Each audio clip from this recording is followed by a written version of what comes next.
The Secrets of Doctor Who is brought to you by the Star Quest Production Network and is made possible by our many generous patrons. If you'd like to support the podcast, please visit sqpn.com/give.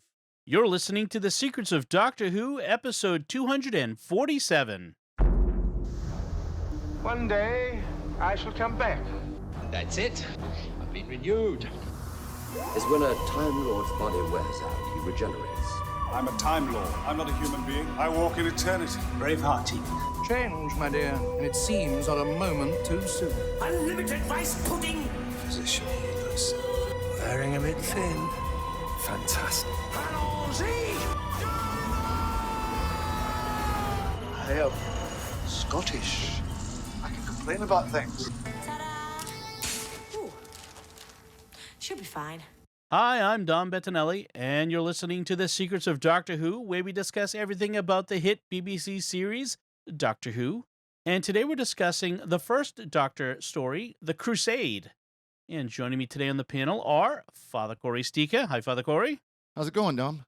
Very well, thanks. And Jimmy Aiken. Howdy, Jimmy. Howdy, Dom. I started saying howdy. I'm not sure. I don't mean to steal that from you, Jimmy. You're allowed. I mean, I don't have a trademark on it. I know. I don't want to steal your thing, but No, it's not my thing. It's millions of people's thing. This is true.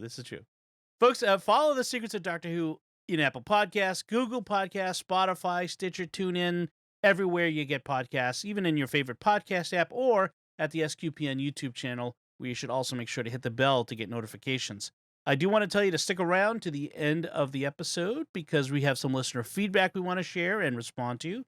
And I want to tell you about another show that you will most likely, definitely, very surely enjoy here on the Star Quest Network called Secrets of Star Trek, where Jimmy and Father Cory and I talk about all things Star Trek, whether it's old series like the original series or the new series and things that are still to come, like Strange New Worlds, which I'm very excited about.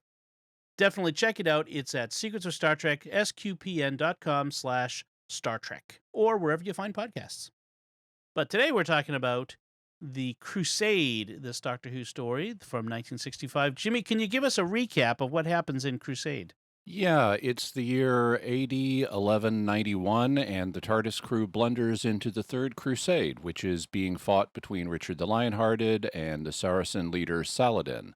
As soon as they arrive, Barbara gets kidnapped by the Saracens, and the main plot for the TARDIS crew is how to get her back. While they're trying to do that, Barbara periodically escapes and finds allies to help her, only to get recaptured or put in danger again. Meanwhile, back at the ranch, King Richard is war-weary and desperate to make peace. He proposes to marry his sister Joanna to Saladin's brother, but Joanna isn't having any of it and threatens Richard with the Pope, forcing him to back down. Ultimately, Barbara is rescued and the gang sneaks off to the TARDIS, leaving Richard and Saladin to fight a futile battle that Richard can't possibly win. The end. The end. So, a little behind the scenes or background. This is one of the stories from this era where some of it's missing. Some of the video is missing. Mm-hmm. Only the first and third videos exist as video. The first and third episodes exist as video. Second and fourth, we only have the audio. I watched this on Dailymotion, the website Dailymotion. I watched the first and third as video, and then some recreations. One was a telesnap recreation, and another was a CGI. There's some really bad CGI ones out there. CGI. But one I watched that was pretty good. You were able to find the two video episodes on Dailymotion? I did. It wasn't obvious how to find it. Yeah, because they tend to not have it if it does exist in video. I have it. It has been released on DVD. The surviving episodes that are only partial serials, right, from the Hartnell and Troughton eras were released a few years ago on DVDs called Lost in Time. Okay. And so I got out my Lost in Time DVD and watched episodes 1 and 3, but interspersed between them, I watched Dailymotion telesnap recreations of 2 and 4. Oh, okay. See, I did like Dom, watched the first and third on video, and it took some hunting. It really did. It's not easy to find, but once you find them, they're pretty good. Although the first one was a really bad colorization. I saw that one. It was just horrible, but it was still watchable. And then second Yeah. and fourth were the bad CGI. Yeah. Uh, The third one I saw was subtitled in French, so it must have been someone from Oh, see, France uploading it. See, I got a different one. The third one. You could tell like the guy had literally take a VCR tape, because Oh. at some point he brought up the on-screen display from the VCR to show what time it was. Like, May 5th of 2020 or May 5th of 2001 that he dubbed this from his VCR. It was kind of Okay. funny actually. So these videos are out there. Another option, Audible, it does the Yep. thing where they've got the bridging narration over the original soundtrack. So you could, it's the original voices, the original music, just the audio from the original show, just no video, and then there's bridging narration to tell what's going on. So that's another option if you want to be a little less gray area legally. Let's be I figure honest. it's streaming on a website. If they want it down, they'll take it down. Until then, I did pay for the used on Audible credit, so at least I did pay for Okay. it. So That's good. Yeah, and I have them all on Audible as well. Yeah. So let's talk a little bit about the cast. There's a lot of people, the great actors in Mhm. this, in the various guest roles. Well, the one who leaps out to me is the actress playing Joanna. oh yes. Yes. Because that's now I'm blanking on Jean her Marsh. name. Jean Jean Marsh. Marsh, yeah. Yeah. And we just saw her in Battlefield. another Doctor Who role as Morgana in Battlefield in the Yeah. Seventh Doctor's time. And I hadn't known that she was in this one. I was thinking, wow, Joanna looks a lot like Jean Marsh, and then she starts talking, and that's Jean Marsh. Yeah. Right. And to me, she's most famous for Sarah Kingdom, which Mhm. we haven't gotten to yet. We've Yeah. seen her But briefly. she will later be one of the first Doctor's companions. Yeah. I liked her in this. She was feisty. She was fun. Yeah. I liked her in Oh, this. she was awesome. Yeah, I mean, just as feisty as she was as Morgana. I mean, I really like her the two roles that she's played so far that I've seen her in. As Sarah Kingdom, she kills her brother, the Brigadier. Yeah. Wow. Okay, I'm looking forward to that. Yeah, I like Jean Marsh in this. So Saladin was played by Bernard Kay, who we've seen. This is Couple our of fourth time times. seeing him already. Yep. Yeah, we've seen all of his appearances out of order here, out of chronological order. So he was Carl Tigh in the Dalek Invasion of Earth. Mhm. He was Inspector Crossland in The Faceless Ones. And he Oh. was Caldwell in Colony in Space. Yep. That was a fourth Doctor. The Faceless was a second. Dalek Invasion of Earth was a first Doctor one. So we've seen him in all of those. Yep. And then King Richard was played by Julian Glover, who you Oh will yes.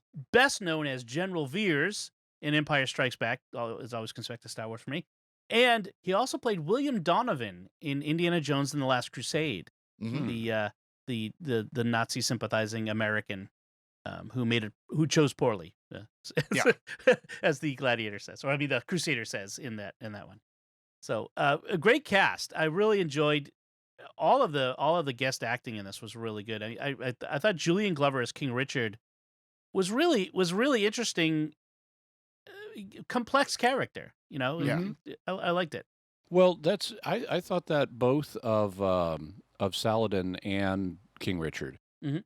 One of the things I liked about this, so I have in my notes, very first note after the plot summary. Well, maybe not, but one of the first notes: nice absence of moralizing about Crusaders and Saracens or Right. Holy War in general. Yeah. This is a nice, straightforward thing, and yeah, they recognize moral issues are involved here, but we don't have any lecturing. Mhm. Like, I mean, just imagine if Jodie Whittaker Oh, was yeah. in this. Oh, There would boy. be all kinds of lecturing about imperialism and war and holy Religion. war and religion, and Yeah. it would Mhm. just be unbearable. But here, nope, they're here. They're treating this as a serious historical reality, and they're not passing judgment on the two sides. Right. Or neither are they condemning both. They're Right. not saying anyone's wrong or right here. Mhm. And there's a nice mix of good and bad on both sides, which Mhm. is what we don't tend to get in some more recent episodes. But, Saladin is ruthless, but Yes. he also is he can be generous. Mhm. Thoughtful was my note. Yeah. Yeah, thoughtful. Richard, meanwhile, can come across as kind of petty and cruel and unthoughtful regarding his sister, and he can come across as kind of foolish, but he's also a good guy. And so we have these complex characters. I really love Joanna's performance, though. Now, the real Joan Plantagenet was widowed by this point. She was married in her teens, and her husband died when he was like 35 or something, and she's only going to live to be in her 30s. But after this, she ended up getting married to William II. Well, she was widowed from William II of Sicily, and she's going to marry in the real world Raymond VI, Count of Toulouse. Okay. So she, at this moment, is kind of single. She's a widow. But I love how when Richard wants to marry her to this Saracen guy, she is just no, and I'm going to threaten you with the Pope. Yeah, and I'm going to stir up all of Christendom against you and turn your allies into enemies if you don't back down on this. And wow, he backs down. Oh yeah. Well, because he was going to marry her off in order to bring about peace and the fighting, which was undermining the call to the crusade. The Pope had called them to crusade, so all of Christendom would have said, "Hey, you're backing off of the mission here, and you're marrying off a princess, a Christian princess, to the Saracen." And that would have been a big no-no, a bad. And I think that was probably the bigger concern. I think actually was the fact, because it kept bringing up this infidel, that he's not Christian. And they don't mention. I mean, they don't bring it up a lot. It does get mentioned, but it's not like they're harping on it. Right. Yeah, that's true. Yeah, the interesting thing, like a little historical fact, like so, King Richard in media, especially in the visual media, is always this very English king. He's a very, very. It's because Sean Connery has played him, he's very Scottish in that case in that movie. But in fact, in reality, he was more French than English. In fact, his primary language was French. He reigned in as we said, in the second half of the 12th century, and spent very little actual time in England. He spent perhaps as little as 6 months, and spent most of his time, when he wasn't on crusade, trying to secure his lands in France. Right. So, because and that's there was a big controversy between France and England that went on for centuries about who owned what land. Right. And and that's where he's buried. He died and was buried in France. So kind of interesting. With this story, once again, Barbara is separated from the others. Just like in the Romans, she's separated and captured and taken off. It's kind of become a little bit of a trope in this era, the first Doctor era here with Barbara and Ian, of Barbara getting captured and Ian trying to get her back. It sort of keeps happening. So I just wanted to point that out. And when she's captured alongside this other guy, William de Priau, I think is how it's pronounced. And he pretends to be King Richard and pretends that she's his sister Joanna in order to... I wasn't quite sure what he was trying to do. Well, he's trying to get him traded out. Mm-hmm. He wants there to be a prisoner exchange, and he is pretending to be Richard, which is funny. I mean, it's almost like the "No, I'm Spartacus" moment when they capture him, right? Because he does it so the real Richard can get away. Yep. But he looks nothing like Richard, and it's harder to tell in black and white. But he's like, they do have a line where Saladin at one point points out, it's like, you're the darkest blonde I've ever met. You're the black-headedest blonde I've ever met, because Richard famously had like reddish blonde hair. Mm-hmm. Yeah, that's true. Yeah, there weren't photos of people, so you could try to pretend to be someone else a lot easier than you could today. So it's an interesting aspect of this. So when he's captured by one of these henchmen of Saladin called Elakir. And he's like classic evil bad guy. He's got one eye with an eye patch and a scar. I mean, he's like this really sneering bad guy. No mustache that he was twirling. But you know he's bad because his scar runs vertically through his eye and eyelid. Yes, yes. And And when it's found out, like, he thinks he's got Richard, and he's like, I'm going, and Joanna, I'm going to be rewarded for this. And when it turns out that Saladin kind of says, no, dummy, this is this is not Richard, as you pointed out, he gets mad and wants revenge on Barbara for making him look like a fool, but not DePreo. Like, why does he fixate on Barbara making him look foolish? It's kind of funny. Well, he also, I mean, he does end up dying fairly quickly. Yeah. So, you know. I think in the third episode, yeah. Yeah. Well, I thought it was sooner than that, but Barbara's the only one around at a certain point for him to fixate on. Right. Well, and he wants to add to his harem. Yes, yeah. Oh, okay, yeah. But before that, Barbara is like, Saladin wants Barbara to. He kind of gets the idea that she's a traveler with stories, and she's telling him she's not from around here. Yeah, he thinks she's an entertainer. Right. And so he wants her to kind of play Scheherazade at his dinner table, to tell a tale to save her life. That's the famous stories is Scheherazade. 1001 Arabian Nights. Yes. And so she plans to tell him stories from Shakespeare and Gulliver's Travels, she says, which that's a pretty good idea, actually. And I think, isn't she an English teacher? Yes. Originally? Yeah, so she would know. Well, she's a history teacher, I'm sorry. Oh, okay. But she would have lots of stories to tell him, including the one she's experienced herself. And now, my lord, a fantastic tale of travel through time. Exactly. Right. Now, meanwhile, the Doctor and Victoria, and who's now one of the companions, and Ian have ended up in Richard's camp, and they're trying to. Ian is like fixated. We've got to do whatever it takes. We've got to go get Barbara back from. Like, he's almost precipitous in his desires to rush out and rescue her, like a knight in shining armor, which he becomes. In fact, they convince Richard to send an emissary to Saladin and make Ian that emissary. And in order to be an emissary, Ian has to be a knight. So he's knighted. He becomes Sir Ian, Knight of Jaffa, which is kind of funny because he's not a Jaffa like Stargate, but Jaffa the city. Yep. In the Holy Land. I hadn't thought of that. I was just thinking Jaffa the city. Okay. Yeah.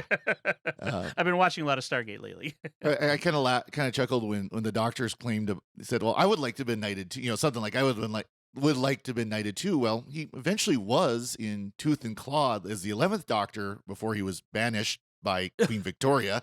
That's right. He does eventually get a knighthood of his own. When he's knighted, Richard says, "Arise, Sir Ian, and be valiant." And in fact, and then the Doctor kind of makes fun of him later by using that again, because Ian feels embarrassed at having been knighted. And then there's another point where there's a funny little segment where the Doctor steals some clothes so that he and Victoria fit in with the time. And it's a rather complicated little scam they pull off on this clothing merchant. Yeah. So this merchant is buying stolen clothes from one of the Crusaders, and he's a local merchant. And the Doctor steals them from him and justifies it by saying, well, they were stolen in the first place, so it must be okay. I'm not sure that works morally, but okay. It has. I'd have to think it through more, but it has at least some merit. Okay.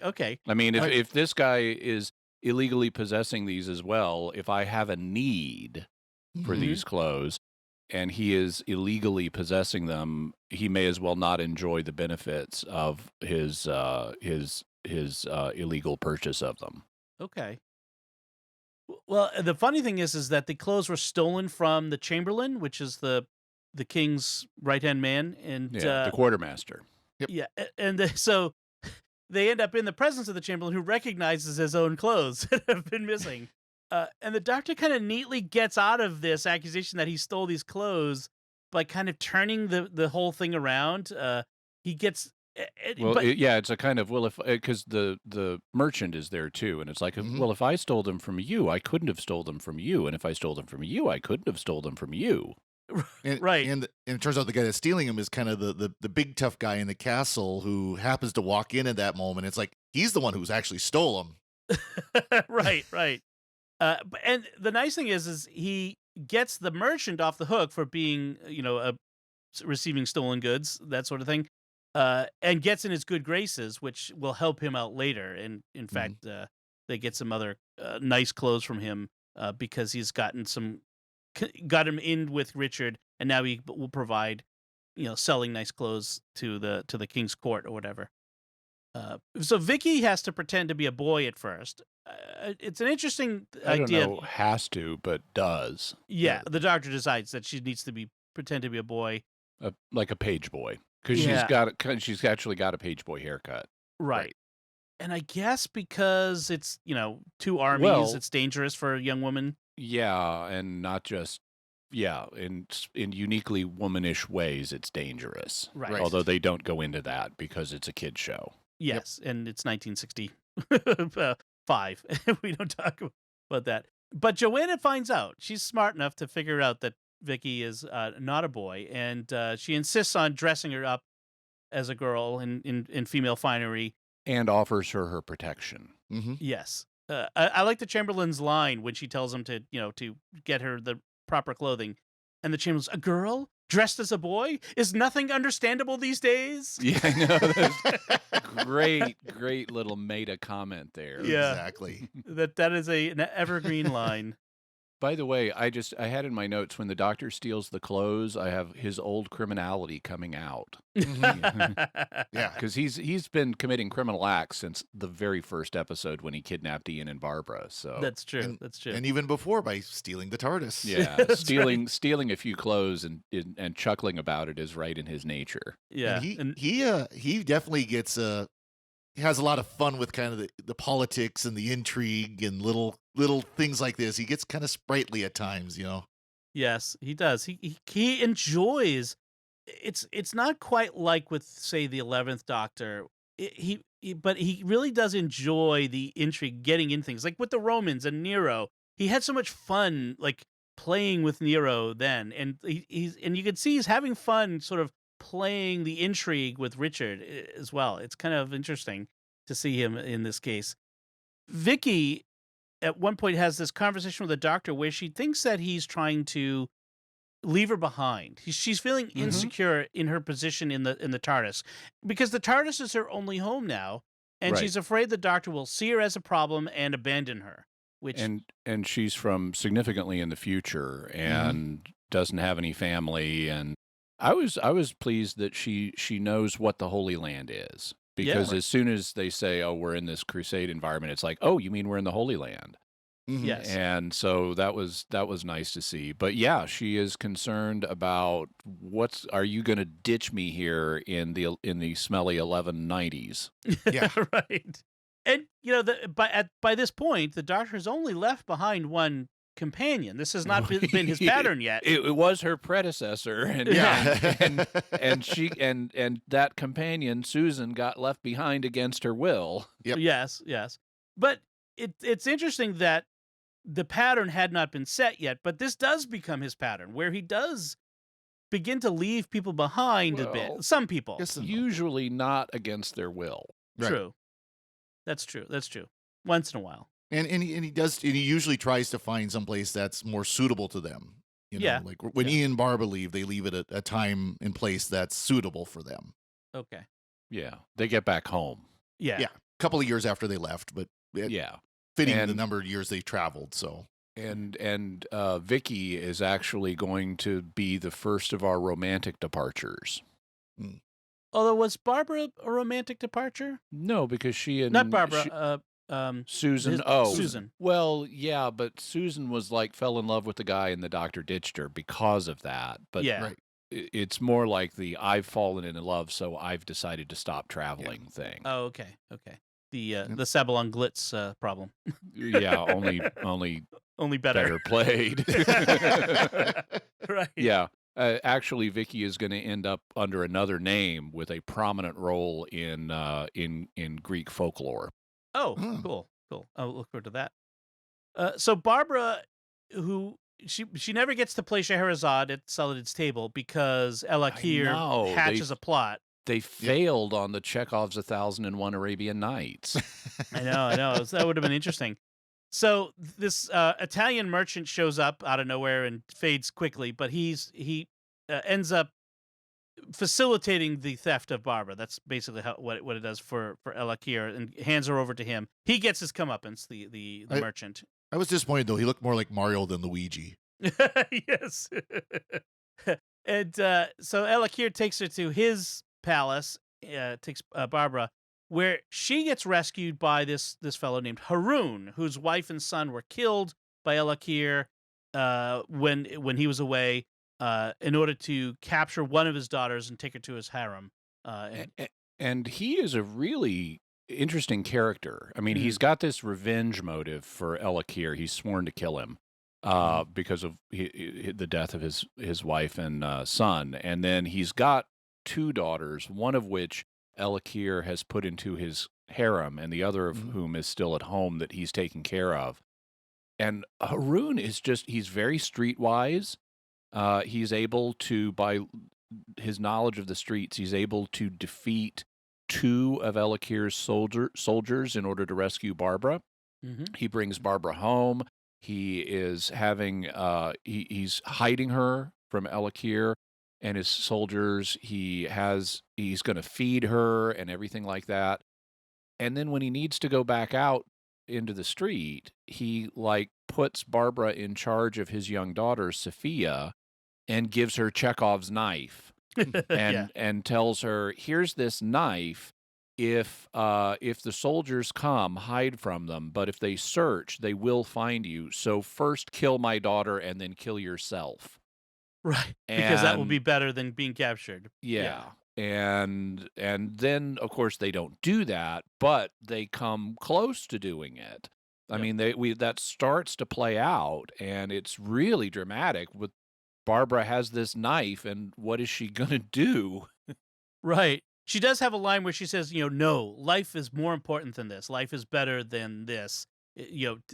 Even with the fate of being captured by Elakir, to live is better, which is good. And the lack of the knife plays into Haroun's fate, because he's jumped by one of the guards, and because he doesn't have the knife to defend himself, he gets mortally wounded in a long term. Well, he's not mortally wounded. He is wounded. Okay. But he comes back in episode 4 and is reunited with, he's the one he does fulfill his promise to kill Elakir in the end.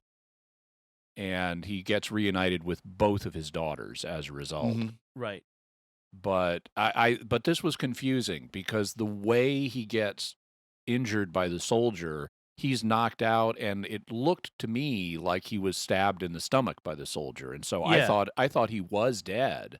That's what I thought, yeah. And then when Barbara gets put in Elakir's harem, she meets his older daughter, and she's telling her, your father dreams of getting you out of here all the time. And I'm going, oh, Barbara is lying. And then, no, she's not lying. Number one, she doesn't know that Haroun got jumped. Right. Or what happened to him. But then he shows up, and he is the one to kill Elakir and can be reunited with his daughters. Right. Yeah, and the daughter in the harem thought he was dead. She'd been told that her whole family was dead, and that's why she'd given up hope. Yeah, but I really like Haroun. He's a great character. Yes. Yeah, absolutely. There is Ian has a side story where now he's like, he'd gone to Saladin, he'd found out that Barbara was gone, and then was going to Elakir's palace to go get her from there, and he gets ambushed by highway robbers, literal highway robbery, and they knock him out, they steal his armor and his fancy clothes, and they stake him out under the desert sun, and then put honey on him to attract fire ants or biting ants or some sort of insect. Fire ants are in Texas. I don't. Yeah, I'm not sure what kind of the ants they have in the Holy Land, but they must be bad and like honey. Yeah. By this time, Ian's got to be just getting sick of ants. I mean, he had the web planet where he had the... Yes. Oh, they should have given Ian a line then. It's like, ha, I laugh at your tiny earth ants. So they're trying to torture him to get in, because he had told them, like, if you let me go, I will give you lots of gold where I'm going. And they're like, oh, just tell us where it is now, and we will torture you until you tell us. So that was a bad plan on Ian's part in that one. Yeah, the thief that ends up with Ian is named Ibrahim, and Mhm. his brother takes Ian's horse, but Yeah. Ibrahim stays with Ian to torture him. And I like the way that that Ian gets out of it, because he's tied there, he's staked to the ground, all four of his limbs, and he says, "Look, I finally will admit it. I do have gold. It's in my boot." And so Ibrahim has to untie his boot, his leg, in order to get in the boot. Mhm. And so he gets the one leg free and says, "There is no gold in your boot. It's in the other boot." And so he gets his other leg untied, at which point he uses his legs to defeat Ibrahim and free himself. Right. Yep. Yes. Ibrahim is nice- not the smartest date on the tree. No, but he is a lot of fun, though. Yes. Once the two of them, it turns out that Ibrahim is from, is it Lydda? Lydda, The yeah. town they're going to. Yeah. And I live there. I know Elakim. I hate him. Everybody does. And I will help you. If you're going to get rid of Elakir, I will help you. And so they go there, and Ian decides that once he's defeated Elakir, he's going to need some horses. So can you go steal a couple of horses for me, Ibrahim? And Ibrahim is like, "Oh, we are brothers now. I will go steal horses from Elakir's stables for you." Well, I love the reason why he hates Elakir, because everybody's poor and there's no one to steal from anymore. Yes. Right. Yeah, he says, Elakir will kill you. He's a very, very bad man. And Ian's like, yeah, he's not the only bad one around here. But, the enemy of my enemy is my friend in this case. Now, meanwhile, the Doctor is still with Richard, and he's trying to, it's almost like the Doctor's trying to help Richard negotiate a peace. Yeah, he's trying to help, but he knows it's not going to work. So it's just sort of going along to get along. Mhm. Right. And Richard at one point despairs of ever getting to see Jerusalem, because at this point in the Crusades, Jerusalem is held by Saladin Mhm. and not the Christians. The Christians only held it for the First Crusade, I think. Well, for a considerable period after the First Crusade. Yes. But by this point, it has fallen back into Saracen hands. Right. Oh, they also got control of it briefly in the Sixth Crusade, if I remember Was it? correctly. Okay. Mm. But it was brief. I lost track after in those later Crusades. So Richard despairs of ever being able to see Jerusalem, and the Doctor has a line. He says, "I am certain, sire, and when you look upon the city itself, you will be able to find the answer to the problem of this war." I thought it was very interesting that he says this certainty that he knows that he will see it. Yeah, and there's an interesting moment there where Richard prays to the Holy Sepulchre. Yeah. Which is, okay, I assume that means he's praying to the one who was buried in the Holy Sepulchre. Right. But it was a striking and moving moment. Yeah. He's clearly very sincere. What they don't tell us in this is that, because this ends on, it's happy because they get Barbara back and they leave. Yeah. But it's kind of a downer because they leave us with Richard and Saladin are going to fight this battle, and Richard is going to get to see Jerusalem, but only from a distance. He will not be able to take it. But what they don't tell us is actually the Third Crusade was fairly successful. Richard and Saladin ultimately are going to sign the Treaty of Jaffa, which will give Christians control of significant portions of the land and will guarantee Christian pilgrims who are unarmed free access to the holy sites in Jerusalem. Right. So actually, even though they didn't come back in and reestablish the Crusader kingdom in its fullness like it was after the First Crusade, they were able to achieve significant advances over the situation before this crusade. Which is what allows Richard to leave to go back to France, and he ends up getting imprisoned in Austria for a ransom, which then we have all of the events of Robin Hood and Prince John and all of that sort of stuff that you read in Robin Hood. But that's what allows him to leave the Holy Land, having accomplished that goal. So Barbara's escape from the harem is facilitated by the other harem girls, including Maimuna, who is... It's like nobody likes Elakir, not even his own wives. Well, yeah, I can imagine why that the harem girls didn't like him very much at all. Although there's one, her name is Fatima, who betrays Barbara to Elakir, like 'Cause because he doesn't he- know she's in there. She's And- hiding in there. And he's promised like a ruby ring to whoever of the wives outs Barbara. Right. Yep. And so Elakir gets killed by Haroun, but there's this kind of somewhat chilling scene where once Fatima's betrayal is made clear, the other harem girls turn on her, and she's presumably killed by them off screen. You know, we cut away as they're advancing on her menacingly. So it's a little chilling moment there. That was interesting to see that one. And then so the doctor, now our crew is all back together again, the doctor and Barbara, Vicky and Ian, and they're going back to the TARDIS, which is in this wood, and it's not Saladin's people who's hunting them at this point. Now it's Richard's soldiers under the command of Lester, who we haven't really talked about, who is very warlike, and so he dislikes the doctor's talk of peace, and he's trying to capture them. And he's not a good guy, but Richard tolerates him because despite the fact he's not a good guy, because he is a good warrior, and Yes. Richard needs that, so he cuts him some slack.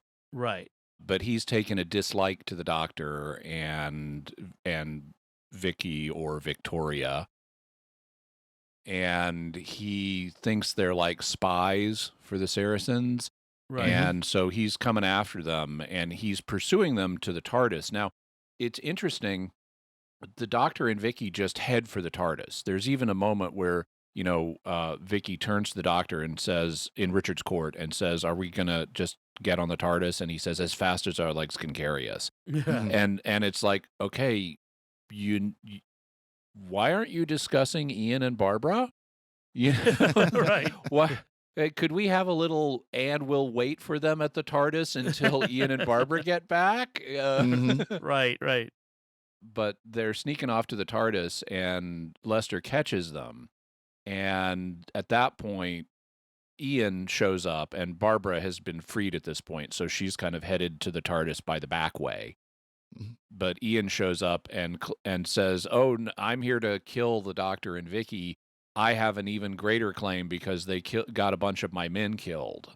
And so Lester capitulates and lets him have the right of killing the Doctor and Vicky, at which point all three of them just get on the TARDIS and it vanishes, and they conclude that Ian has been swept away by demons, and they cross themselves and are bemoaning Ian's horrible fate, but promise never to tell anybody because people wouldn't believe them. Yes, we'll be branded idiots, as Lester's words.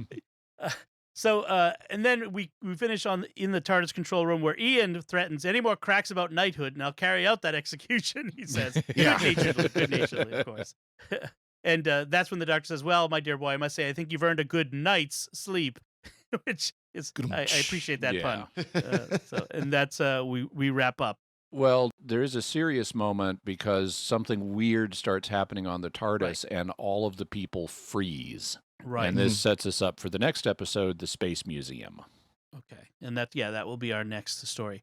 So, once again, I have to say, I really enjoyed this historical. There's no aliens, no science fiction stuff. It's all historical stuff, and I really had fun with this. I really liked this story. I think it was really good. I have to say, I have a soft spot for the stories of the Crusades. I've read historical history books about them and that sort of stuff. So I really enjoy this time period anyway.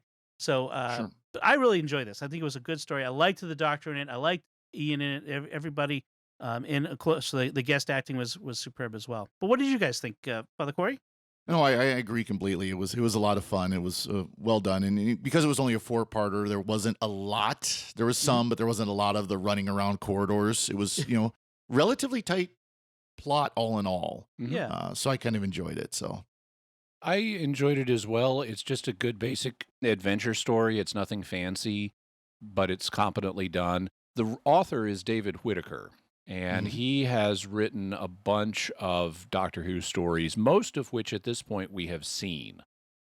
He wrote Edge of Destruction, which was the very second story after where the TARDIS is in it's a 2-parter where the TARDIS is in danger of blowing up, and it all takes place on the TARDIS. He wrote The Rescue, which was the 2-parter where they picked up Vicky. Mm-hmm. He wrote this, The Crusade. He also wrote several from the Second Doctor's time, including The Power of the Daleks, the very first Second Doctor story, and The Evil of the Daleks, the last of the Second Doctor Dalek stories. He wrote The Enemy of the World, which is one of my favorite Second Doctor stories, where Patrick Troughton gets to play two roles, both, of course, the Doctor and Salamander, the Mexican dictator of the world. Yeah. And in the Third Doctor, also in the Second Doctor's time, he writes The Wheel in Space, which is where we pick up Zoe, where we meet Zoe. And then in the Third Doctor's time, he gives us The Ambassadors of Death. And so the only one of his stories we haven't seen yet is Enemy of the World. So we can look forward to that. If I remember looking at our list right, Dom, we're going to talk about that in 2 weeks. Oh, that's the next cool. one. I believe so. That's our next Second Doctor episode, which will be in 2 weeks. So okay. Something to look forward to. Excellent. Whitaker, I'm going to guess there's no mention anywhere that I saw that it's probably no relation to Jodie. As far as I'm pretty sure, but don't know. If there had been, I'm sure it would have been mentioned somewhere. If there had been, he inherited the Doctor Who appropriate talent in the family. I'm not saying Jodie Whittaker. Notice I said Doctor Who appropriate talent. I'm not saying Jodie Whittaker doesn't have talent in other things. Sure. Very good. Yep. Any last notes on this episode, Father Cory? So Joanna has a line that we hear a lot more in New Who, where it's a recognition of the Doctor's age. She says, "There's something new in you, yet something older than the sky itself." And that's something we don't hear a lot in classic Who, that people recognize the age of the Doctor, despite his appearance, especially like in the Fifth Doctor, where he looks young, but he's, obviously much older than that.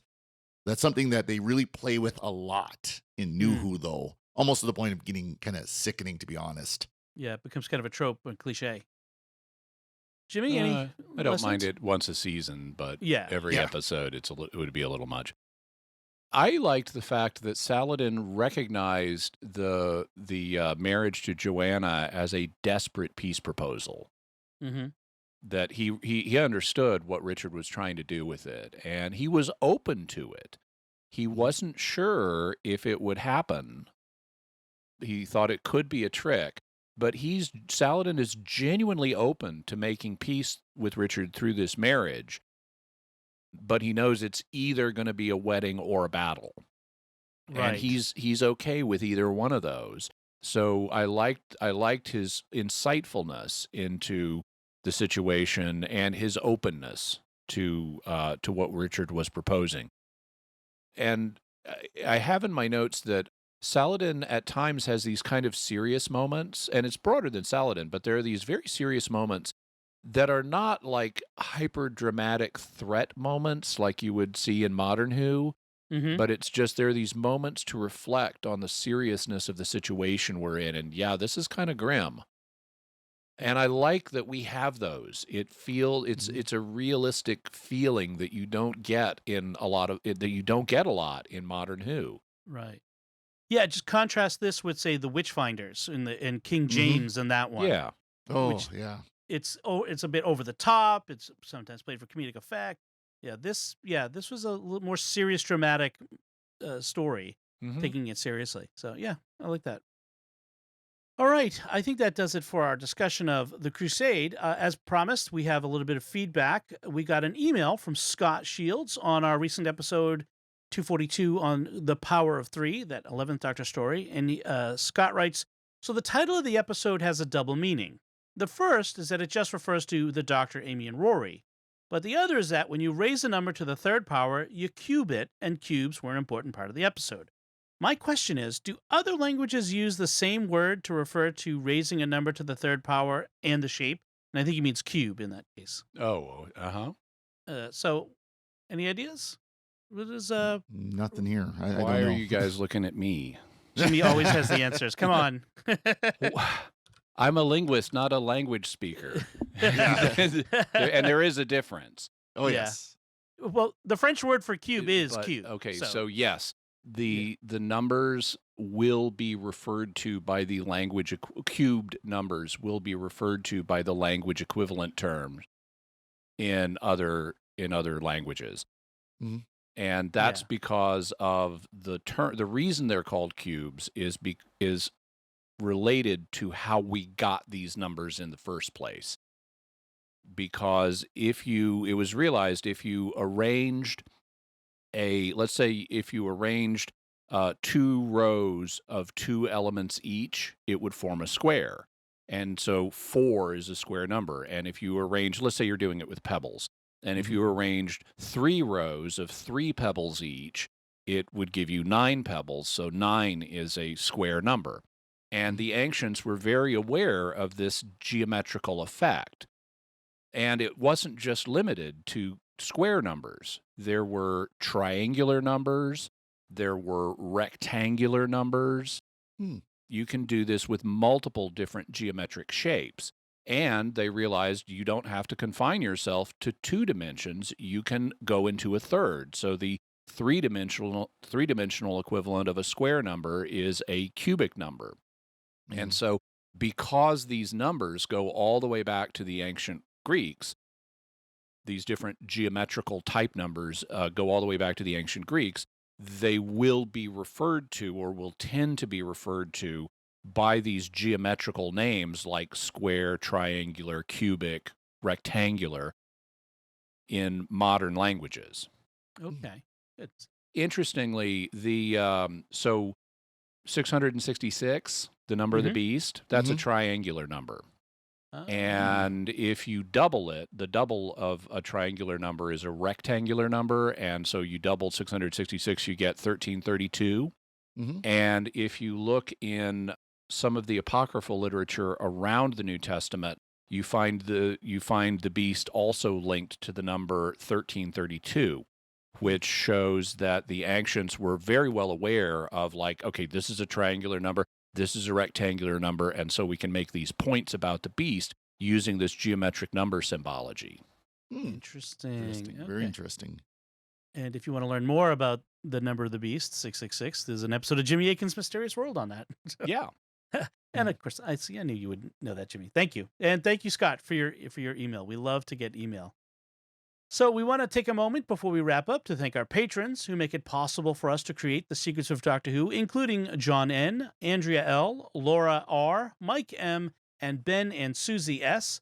Their generous donations at sqpn.com/give make it possible for us to continue the Secrets of Doctor Who and all the shows at Stark West. You can join them by visiting sqpn.com/give. And we'd also like to thank Victor Lambs, who edits the show for us every week. So that's it from us. We'd love to hear what you think of this first Doctor story, The Crusade. You can let us know by commenting on the show at sqpn.com or the Secrets of Doctor Who Facebook page, or send an email to drwho@sqpn.com. We'll be back next time when we'll be discussing The Bells of St. John, the 11th Doctor story that brings in the modern Clara as companion for the first time. Until then, Jimmy Akin, thank you for joining me and sharing the Secrets of Doctor Who. Thanks, Tom. Father Cory Stika, thank you as well. Thank you, Dom. And once again, I'm Dom Bettinelli. Thank you for listening to the Secrets of Doctor Who on StarQuest. And remember, all wise men look for peace. Right. This is gonna be fun.